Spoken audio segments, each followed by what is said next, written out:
नमस्कार दोस्तों, आज की इस वीडियो में हम बात करने वाले हैं हाई क्रिएटिनिन के बारे में।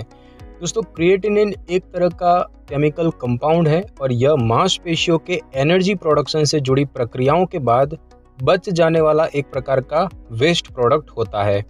किडनी इसे व अन्य वेस्ट पदार्थों को रक्त से फिल्टर करके पेशाब के जरिए शरीर से बाहर निकाल देती है।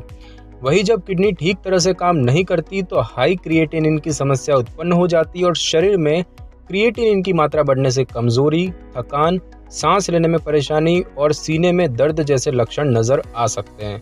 तो आज इस वीडियो में हम जानेंगे कि क्रिएटिनिन बढ़ने के क्या लक्षण होते हैं, कारण क्या होते हैं और इसका इलाज क्या होता है।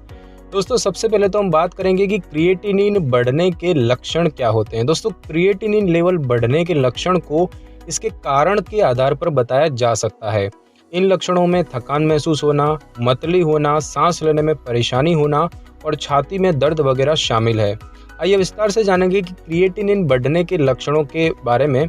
सबसे पहले तो हम देखते हैं कि किडनी फेल्योर और साथ ही साथ हार्ट रोग के चलते आपको क्या लक्षण देखने को मिल सकते हैं। तो उसमें है अधिक या फिर कम पेशाब आना, टखनों और पैरों में सूजन होना, अनियमित रूप से दिल का धड़कना, सांस लेने में परेशानी होना, उल्टी और मतली होना और साथ ही साथ कमजोरी होना।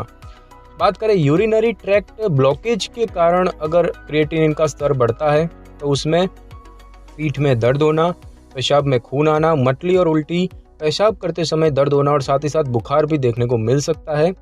ग्लोमेरुलोनेफ्राइटिस के कारण अगर क्रिएटिनिन का स्तर बढ़ता है तो उसमें उच्च रक्तचाप यानी कि हाई ब्लड प्रेशर की समस्या होना, पेशाब का झागदार दिखाई देना, टखनों और चेहरे में सूजन होना। अगर बात करें कि डायबिटीज़ के कारण क्रिएटिनिन का लेवल बढ़ा है तो उसमें प्यास और भूख का बढ़ना, थकान होना, धुंधला दिखाई देना, बार बार पेशाब आना, घाव भरने की क्षमता का धीमा होना और साथ ही साथ हाथ और पैर में झुनझुनी होना जैसे आप कुछ लक्षण देख सकते हो। अब दोस्तों बात करते हैं हाई क्रिएटिनिन के कारणों की। तो दोस्तों, वैज्ञानिक आधार पर ऐसा माना जाता है कि शरीर में क्रिएटिनिन का स्तर बढ़ने का मतलब यह है कि किडनी ठीक प्रकार से काम नहीं कर रही है। डिहाइड्रेशन, अधिक मात्रा में प्रोटीन और क्रिएटिनिन सप्लीमेंट्स लेना वगैरह इसके कारण हैं, जिनकी वजह से किडनी प्रभावित हो सकती है और शरीर में क्रिएटिनिन का लेवल बढ़ सकता है। इनके अलावा भी कुछ मेडिकल कंडीशन है जो किडनी की कार्य प्रणाली पर असर डालती है और इसके चलते शरीर में क्रिएटिनिन का लेवल बढ़ सकता है। इन मेडिकल कंडीशनों की बात करें तो इसमें सबसे पहला तो है किडनी फेल्योर। दोस्तों, किडनी फेल होने के कारण इसकी कार्य क्षमता कम हो जाती है और जिससे कि रक्त से अच्छी तरह क्रिएटिनिन फिल्टरेशन नहीं हो पाता है। नतीजतन हाई क्रिएटिनिन की समस्या उत्पन्न हो जाती है। बात करें हार्ट के रोगों की तो क्रिएटिनिन बढ़ने का एक कारण हार्ट से जुड़ी समस्या को भी माना जाता है। एक रिसर्च की माने तो एथेरोस्क्लेरोसिस और कंजेस्टिव हार्ट फेल्यूर जैसी समस्या होने पर किडनी की कार्य क्षमता प्रभावित हो सकती है और इससे क्रिएटिनिन का लेवल बढ़ सकता है। यूरिनरी ट्रैक्ट ब्लॉकेज की बात करें तो किडनी स्टोन, बढ़ा हुआ प्रोस्टेट और ट्यूमर जैसी समस्याओं के कारण यूरिनरी ट्रैक्ट में रुकावट आ सकती है और इससे पेशाब के जरिए क्रिएटिनिन ठीक से बाहर नहीं निकल पाता और जिससे कि हाई क्रिएटिनिन की समस्या उत्पन्न हो सकती है। बात करें हाई ब्लड प्रेशर की तो हाई ब्लड प्रेशर की समस्या तब उत्पन्न होती है जब आर्टरीज की दीवारों पर रक्त का दबाव ज्यादा होता है। यह किडनी के आसपास के ब्लड वेसल्स को कमजोर कर सकती है और इससे किडनी की कार्य क्षमता पर असर पड़ सकता है और क्रिएटिनिन का लेवल बढ़ सकता है। बात करें ग्लोमेरुलोनेफ्राइटिस की तो ग्लोमेरुलोनेफ्राइटिस एक ऐसी स्थिति है जिसमें किडनी की रक्त को फिल्टर करने वाले भाग में सूजन हो जाती है और इस समस्या में किडनी ठीक तरह से क्रिएटिनिन को फिल्टर नहीं कर पाती और जिससे कि क्रिएटिनिन का स्तर बढ़ने लगता है। और बात करें डायबिटीज की तो यह समस्या रक्त में शुगर का लेवल बढ़ने पर उत्पन्न होती है जो कि किडनी को भी प्रभावित कर सकती है और इससे क्रिएटिनिन की फिल्टरेशन की प्रक्रिया धीमी हो सकती है जिससे कि क्रिएटिनिन का स्तर बढ़ सकता है। और बात करें ड्रग्स टॉक्सिसिटी की तो कुछ दवाओं को लेने से किडनी को नुकसान पहुंच सकता है और इससे किडनी की कार्य करने की क्षमता कम हो सकती है जो कि हाई क्रिएटिनिन का कारण बन सकती है। और इन दवाओं में है वैंकोमाइसिन, कीमोथेरेपी दवाएं और साथ ही साथ लिथियम भी शामिल है। अब दोस्तों हम बात करेंगे हाई क्रिएटिनिन यानी कि क्रिएटिनिन बढ़ने के इलाज के बारे में। इसकी ट्रीटमेंट क्या होती है। दोस्तों, हाई क्रिएटिनिन से राहत पाने के लिए इसके कारणों को ठीक करने की सलाह दी जाती है।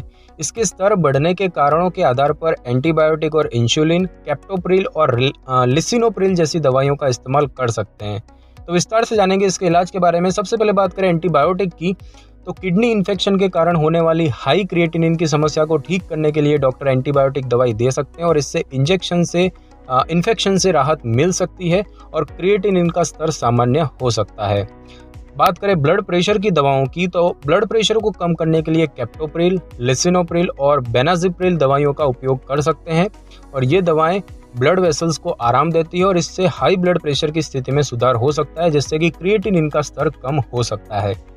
डायबिटीज़ की दवाई की बात करें तो क्रिएटिनिन के लेवल को कम करने के लिए डायबिटीज़ के इलाज पर ध्यान देना ज़रूरी होता है और इसके लिए इंसुलिन का इस्तेमाल कर सकते हैं, जो कि रक्त शुगर के स्तर को कम कर सकता है। इसका सकारात्मक असर क्रिएटिनिन पर भी नज़र आ सकता है। तो दोस्तों, क्रिएटिनिन लेवल बढ़ने पर गंभीर समस्या उत्पन्न हो सकती है और इसीलिए समय रहते इसके स्तर को कम करने के तरीकों को अपनाना चाहिए। क्रिएटिनिन लेवल बढ़ने के पीछे किडनी की समस्या, हार्ट रोग और डायबिटीज़ वगैरह हो सकते हैं और साथ ही साथ उल्टी, मतली, थकान, चेस्ट पेन और सांस लेने में तकलीफ जैसे लक्षण भी दिखाई दे सकते हैं। तो इस समस्या के इलाज में एंटीबायोटिक, इंसुलिन और हाई ब्लड प्रेशर की दवाई मदद कर सकती है। तो दोस्तों, इस वीडियो में बस इतना ही। अगर आपको मेरी ये वीडियो अच्छी लगी हो तो वीडियो को लाइक और शेयर करें और कमेंट करना बिल्कुल भी ना भूलें। और अगर आप हमारे चैनल पर नए तो चैनल को कर ले सब्सक्राइब और बेल आइकन के बटन को कर ले क्लिक, ताकि मेरी नई वीडियो की नोटिफिकेशन सबसे पहले आपको मिल सके। Thanks for your time.